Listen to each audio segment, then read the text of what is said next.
Céline fait partie des nombreuses personnes qui subissent les récentes restrictions en immigration du gouvernement Legault. En effet, le ministre de l'Immigration a choisi de supprimer brutalement le programme Expérience québécoise. Pour venir ici, on est vraiment venu sur la base de demander notre résidence permanente et de rester jusqu'à notre mort en fait ici.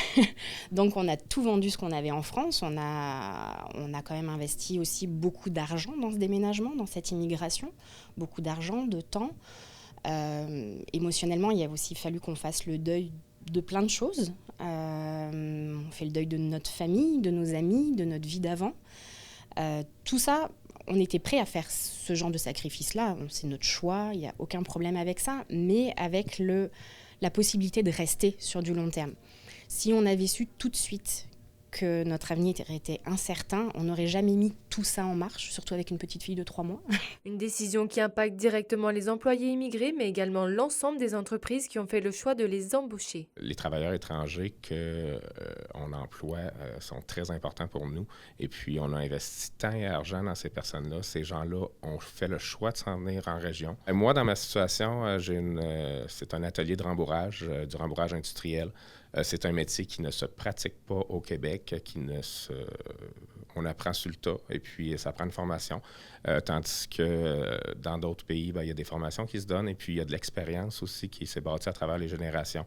Et puis ces gens sont capables de venir nous former et puis faire rouler nos entreprises grâce à leur capacité et puis leur formation.